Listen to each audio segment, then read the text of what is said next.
और बाकी जो प्रमाण पत्र, जैसे उनको अपने आरक्षण संबंधी जो प्रमाण पत्र हैं, EWS संबंधी प्रमाण पत्र हैं, डोमिसाइल संबंधी प्रमाण पत्र हैं, उनको वो आवेदन के साथ अटैच करना अनिवार्य है। ये नहीं होगा कि हम बाद में हम दे देंगे, अभी हमारे पास नहीं है, अब डिक्लेयर कर देते हैं लोग और बाद में बोलते हैं कि हम ला रहे हैं, नहीं ला रहे हैं।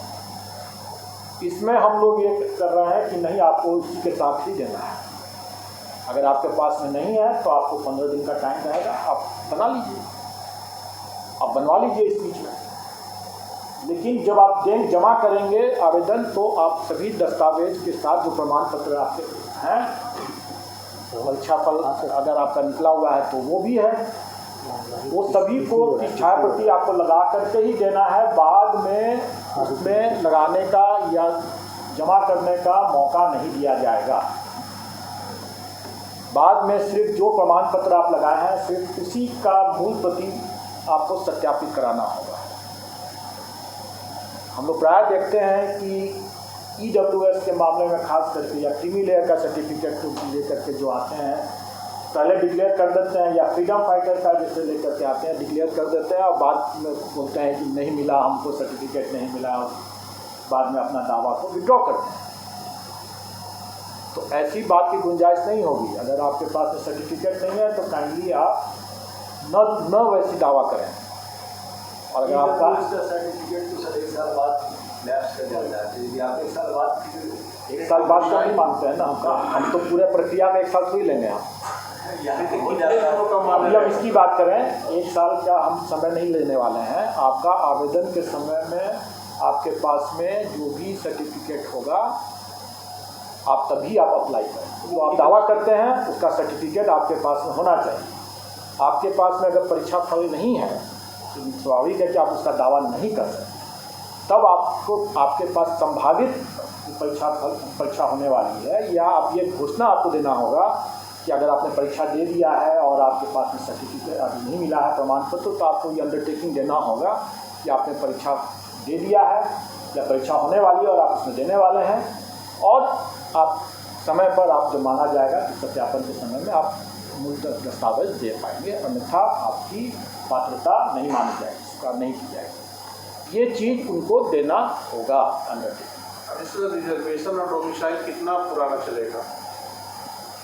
देखिए, रिजर्वेशन की बात जो है, आरक्षण तो अगर EWS से उन्होंने वही दिया कि 1 साल का है, लेकिन अगर दूसरे जो वर्टिकल रिजर्वेशन कहते हैं, जाति आधारित जो आरक्षण है, उसमें मैं समझता हूँ कि डेट का तो कुछ है NCLC जो क्रीमी लेयर का अलग जो क्रीमी लेयर रहता है वो करेंट होना चाहिए, और ये जो EWS का बोले हैं वो फाइनेंशियल ईयर के लिए, इसलिए फाइनेंशियल ईयर का उसमें रहता है, तो जिस ईयर में आप अप्लाई कर रहे हैं उसका तो होना ही चाहिए। ये दोनों चीज़ है, लेकिन मान लीजिए रिजर्व कैटेगरी में SC ST के लिए कोई बार नहीं है। SC के लिए एक बार है कि उसके साथ रेसिडेंशियल होता है। EWS वाले को सर जैसे वो देंगे तो 2023-24 का देंगे ना, 22-23 का देंगे, 22-23 का देंगे, 22-23 का देंगे। OBC किसी का क्या होगा, उसका करंट होना चाहिए, करंट होना चाहिए। और इसके लिए हम लोग मौका दे रहे हैं, और इसलिए हम कह रहे हैं कि आपको विज्ञापन निकालें, विज्ञापन में आप पढ़ लें सब लोग अपना, और जिनको जो प्रमाण पत्र नहीं है उनके पास में, तो ये इस दरमियान वो इकट्ठा कर लें। और इसीलिए हम उन लोगों को टाइम भी दे रहे हैं, और इस बीच में मेरा ऑनलाइन सिस्टम भी तैयार हो जाएगा, तो वो हम बताएंगे आपको।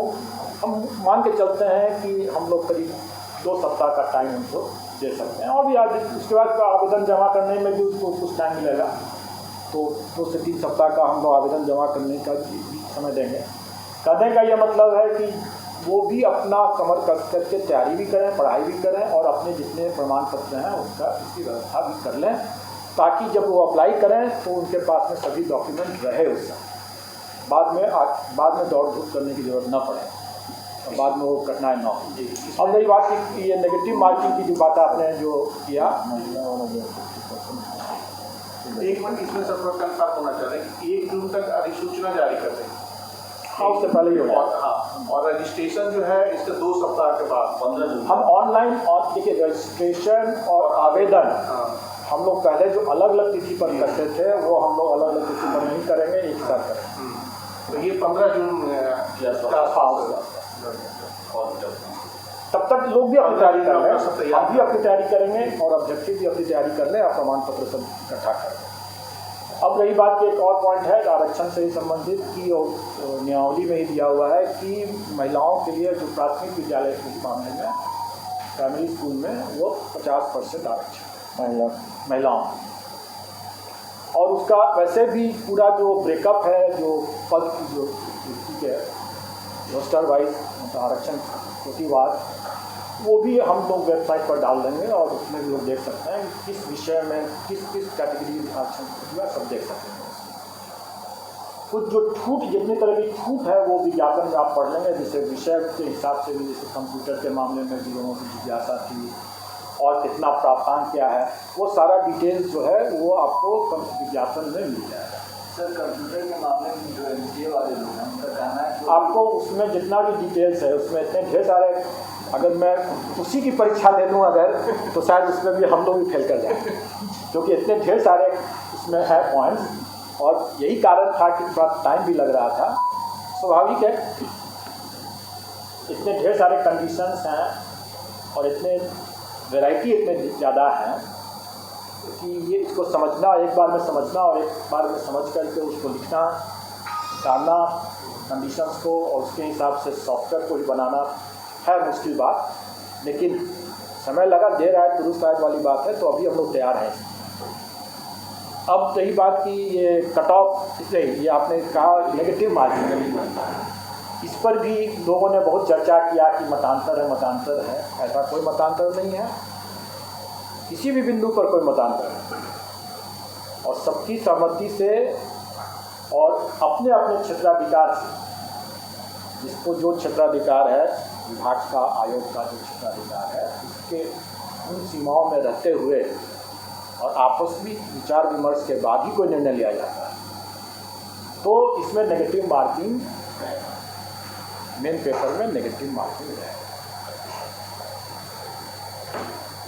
सर ऑप्शन आउट रहेगा सर, 4 में 1 रहेगा सर, 4 ऑप्शन उसके बारे में जब हम भी जब क्लियर हो जाएंगे तो आप बता देंगे राइट, क्योंकि कुछ बातें ऐसी हैं जो कि समय आने पर जरूर बता दिया जाए और कैंडिडेट्स को हम लोग एग्जामिनेशन देने के पहले उनको जरूर बता देंगे, लेकिन उससे आप ये ऑप्शन सोचें कि उससे क्या हमारे परीक्षा की तैयारी में कोई अंतर आएगा क्या? हम 4 लें ऑप्शन दें, 5 ऑप्शन दें, इससे क्या फर्क पड़ता है? परीक्षा की तैयारी तो आदमी को ईमानदारी से अपना करते ही रहना है ना, और नेगेटिव मार्किंग है तो मैं समझता हूँ कि थोड़ी सी सीरियसनेस तो ऐसे ही आ जाएगा। इससे पूर्व जो एग्जाम हुआ वो जो है उसको लोग तरह से मूल्यांकन करते हैं, मास्टर की परीक्षा जो नेगेटिव का परिणाम और इसके परिणाम लोग तुलना आम को अमरूद के साथ मत तुलना करें। आप हेडमास्टर जो थे वो क्या सरकारी शिक्षक थे या नहीं थे? उसके जो अभ्यर्थी थे वो सरकारी शिक्षक थे कि नहीं थे? और वर्तमान के जो इस मामले में जो अभ्यर्थी हैं वो सरकारी हैं कि नहीं हैं? क्या हो रहा है, तो आम और अमरूद को आप कैसे आप बराबर करके चलते हैं? और जिसको भी आप आम समझिए, जिसको भी अमरूद समझिए, लेकिन आप अपनी विवेक से अपना इस्तेमाल कर सकते हैं। उसकी तुलना और उसमें अभ्यर्थियों के तैयारी की तुलना इससे मत करें। ये भिन्न परीक्षा है, वो भिन्न परीक्षा थी, उसके भिन्न अभ्यर्थी थे, उनका बैकग्राउंड डिफरेंट था, उनका स्टेटस डिफरेंट था, इनका स्टेटस डिफरेंट है, इनका बैकग्राउंड डिफरेंट है, ठीक है। इसमें सर तो दोनों को एक ही साथ, जैसे नियोजित शिक्षक है और जो सरकारी कोई नहीं है। सर एक प्रश्न था सर, केवल सर बिहार के लोगों के लिए ही है सर, तो सर जो नियोजित में सर दूसरे राज्य के हैं उनका क्या होगा, वो परीक्षा बैठ सकते हैं क्या? ये नियमावली में आपको सरकार से ही पूछना चाहिए, क्योंकि नियमावली के बारे में कोई भी बातें जो हैं कि उनका क्या होगा नहीं होगा क्या नहीं होगा, इसके बारे में हमारा अधिकार क्षेत्र नहीं है बताने के लिए। हम सिर्फ नहीं कर सकते हैं कि नियमावली में जो प्रावधान दिया हुआ है उसमें भारत का नागरिक और बिहार का स्थायी निवासी होना चाहिए, वही परीक्षण में सम्मिलित हो। सीट का कंफ्यूजन ये सीट जो है एक संस्था वाला में नियोजित अपने सीट पर रहेंगे, अभ्यर्थी की सीट है, कुछ अलग से क्वालिफाइंग का ही बात चल रहा था सर नियोजित को लेकर।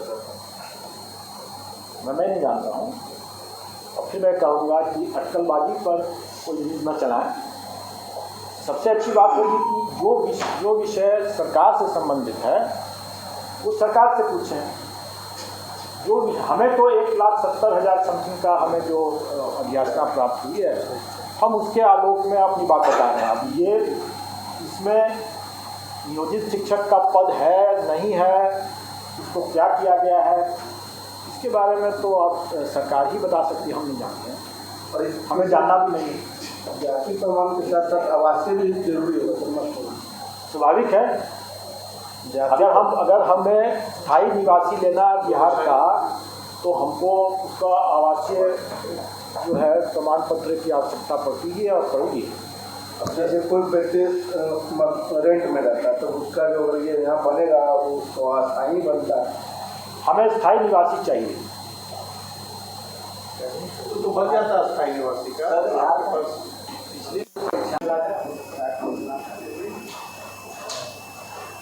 ये इस पहले टर्म में तो आप निश्चित रूप से मान सकते एक उनका दृष्टिकोण में आपको देखने का जरूरी समय तक आपको जानकारी है।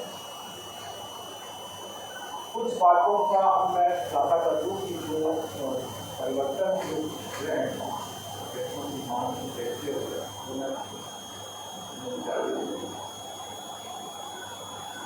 एक ही जो सिलेबस के संबंध में जो बाबा लोगों की चर्चा होती रही है, सिलेबस का विस्तार किया गया है, सिलेबस का विस्तार करने की कोई आवश्यकता नहीं, लेकिन एक चीज उन्होंने जरूर इस पर गौर कर दिया है कि प्राइमरी प्राथमिक विद्यालय के अध्यापकों के लिए जो सिलेबस है वो वही सिलेबस है जो हमारा फंडामेंटली हम लोग कर रहे हैं कि जो पढ़ाते हैं वही सिलेबस है, जो बच्चों का सिलेबस है वही सिलेबस है। और उसी वो हम स्पष्ट कर रहे हैं कि प्राथमिक विद्यालय के लिए जो SCRT का जो सिलेबस है सिलेबस है वही राज्य सरकार का सिलेबस है, वही राज्य के विद्यालयों में लागू है और वही अध्यापकों के लिए सिलेबस होगा प्राथमिक विद्यालय।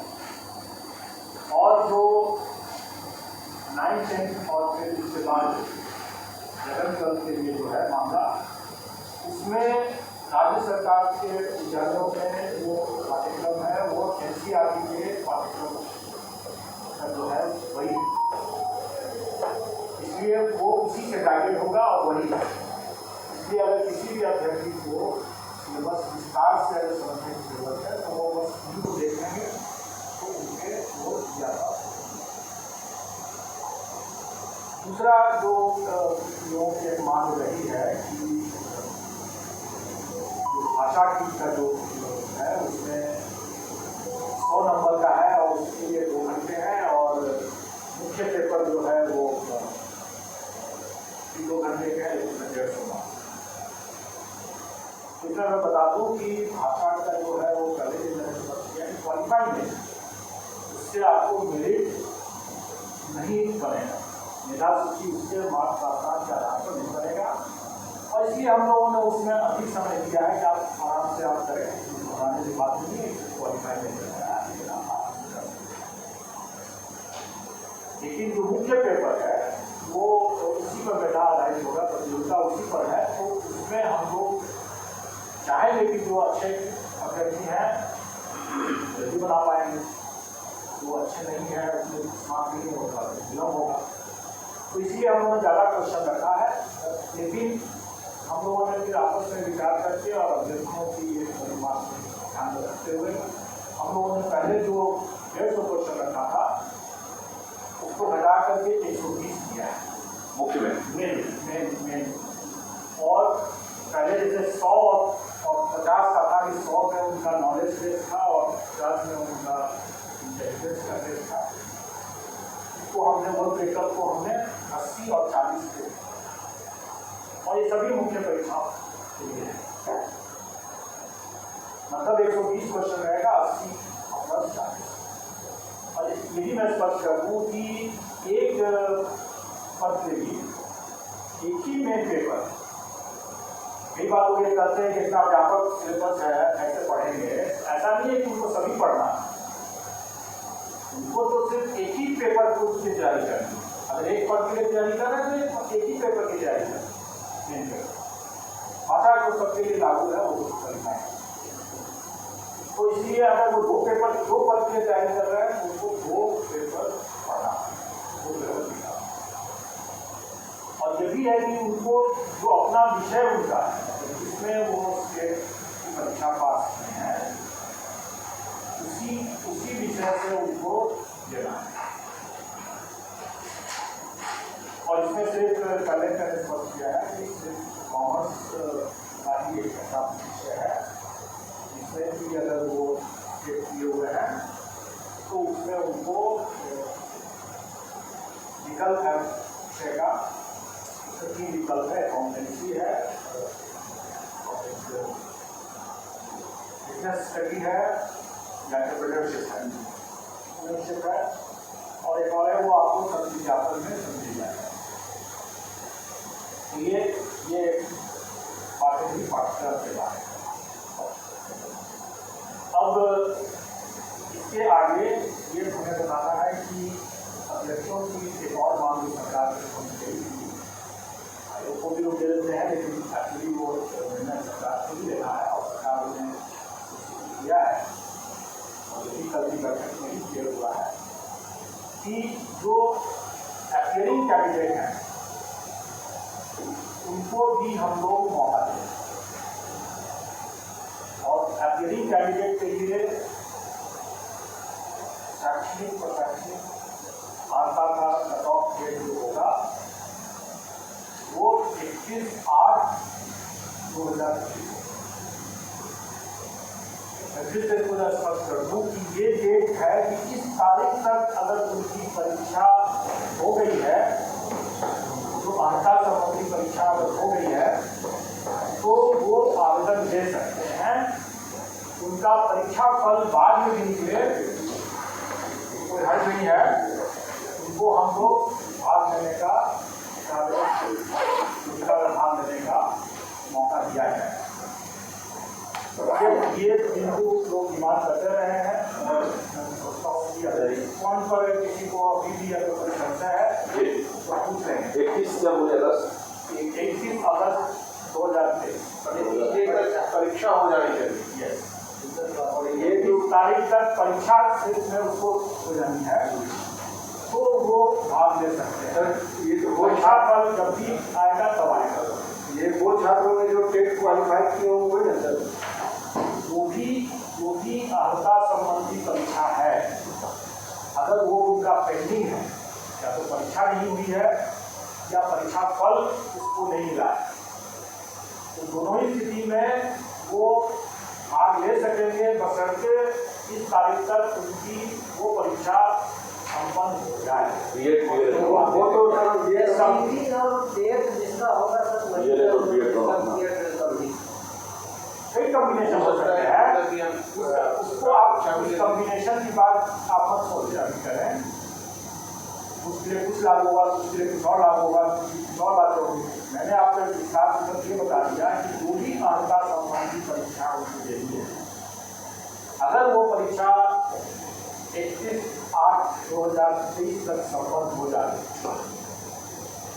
या वो पहले संपन्न हो चुका है और उसका परीक्षा फल नहीं हुआ है तो भी वो दे सकते हैं, और परीक्षा फल इनको बाद में निकलता है तो भी वो दे सकते हैं, क्योंकि हम लोग जब उनका डॉक्यूमेंट वेरिफिकेशन उसके आधारों के प्रमाण पत्रों के सत्यापन के लिए जब उनको आमंत्रित करेंगे तब उस समय उन्हें उस परीक्षा में का एडमिट कार्ड उसमें होता है कि हम इसी तरह से एक्टिव हो रहे हैं, उसका एडमिट कार्ड दिखाना होगा और फिर उस समय उसका परीक्षा फल दिखाना होगा जब हम डॉक्यूमेंट वेरिफिकेशन के लिए उनको दिखाएंगे। सर यहाँ पे एक सवाल है, ये जो आप 31/8 का ये अगर बीएड वाले आप लोग बीएड या डीएड का वो बच्चे जो सेंट्रल गवर्नमेंट का टिकट क्वालिफाई होता है उसके लिए होता है या सभी बीएड के लिए होता है? क्या कहा मैंने कहा कि अर्हता संबंधी कोई भी परीक्षा उनको, लेकिन ये नहीं होना हो सकता है कि अगर इस सर्टिफिकेट के बाद वाली परीक्षा में भी अगर वो बाद में अगर कोई परीक्षा होने जा रही है, अगले साल कोई परीक्षा होने जा रही है, तो आज का डिक्लेरेशन दे करके वो क्लियर हो जाए, वैसा नहीं होगा। क्योंकि उसके लिए हम लोग और भी हम लोग उसको वचनबद्धता लेंगे, और अगर उसमें अगर पाते हैं कि नहीं उसमें एडमिट कार्ड उसके पास में नहीं है उस तरह की परीक्षा, तो फिर हम लोग उसको ब्लैकलिस्ट वगैरह करने की, गलत बयानी के लिए ब्लैकलिस्ट करने की बात करेंगे। जो परीक्षा 31/8/2023 तक संभावित है, वैसे ही मामलों में, और उनका अगर उसमें कोई परीक्षा अगर रुका हुआ है या परीक्षा फल रुका हुआ है तो वो अप्लाई कर सकते हैं। उसमें सर इसका जो सवाल था, इसका सवाल ये था कि बीएड या सीटेट, जो सीटेट मान लीजिए कि सीटेट भी लंबित है, 31 अगस्त तक हो गया सीटेट, तो वो भी अप्लाई कर सकते हैं। एग्जैक्टली कहा ना कि हर तरह की वो परीक्षा में वो दे सकते हैं, बशर्ते कि वो परीक्षा आयोजित तो हो। अगर मान लीजिए उसने अभी तक न सीटेट किया है, न बीटेट किया है, न एसटीटी किया है, और न ही ग्रेजुएशन किया है, और फिर भी वो आकर के दिखा रहा है कि हमको संभावित है सारी परीक्षाएं एक साथ हो, इसी बीच में तो अगर हो जाता है 100% गुड, इसका लग ये हो गया डीएलएड, बीएड, सीटेट, बीटेट की। मैंने फिर से मैं बता रहा हूँ कि कोई भी परीक्षा अगर उसकी संभावित है तभी ना वो उसको उपयोग कर सकेगा, अगर संभावित ही नहीं है तो उसका उपयोग नहीं कर सकेगा। अगर वो संभावित ही नहीं है तो गलत बयानी कैसे कर सकता है वो। अब ये कहने कि अगले साल वो परीक्षा होने वाली है तो उसका दावा आज ही कर लें, वो गलत बात हो जाएगी और वो दावा नहीं कर सकेंगे। और वैसा अगर गलत करते हैं तो फिर वो अपना चांस गंवाएंगे ही नहीं, बल्कि आगे के लिए डिबार हो जाए। ये छूट है उनको एक छूट दिया गया है तो वैसे कैंडिडेट जो कि वाकई में इसका लाभ लेने के लिए योग्य होंगे, मतलब कि उनकी परीक्षा, जैसे बहुत सी परीक्षा मैं जान रहा हूँ कि जैसे बीएड की परीक्षा है, अभी बीएड पटना यूनिवर्सिटी से भी कल हम लोगों ने चर्चा किया कि बीएड की परीक्षा अभी हो गई है शायद, और उसका परीक्षाफल अभी घोषित नहीं हुआ। तो स्वाभाविक है कि ये परीक्षाफल बाद में घोषित अगर होता भी है, चाहे 15 दिन में हो, 1 महीना हो, 2 महीना हो, जब भी हो, हम उनको मौका देंगे।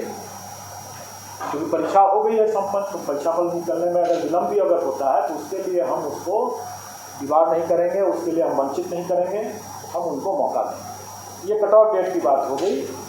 अब एक मेरा एक लोगों से ये अनुरोध है कि बहुत बार लोग गलत अटकलबाजी के आधार पर लोग जो समाचार डाल देते हैं उससे थोड़ा परहेज करें।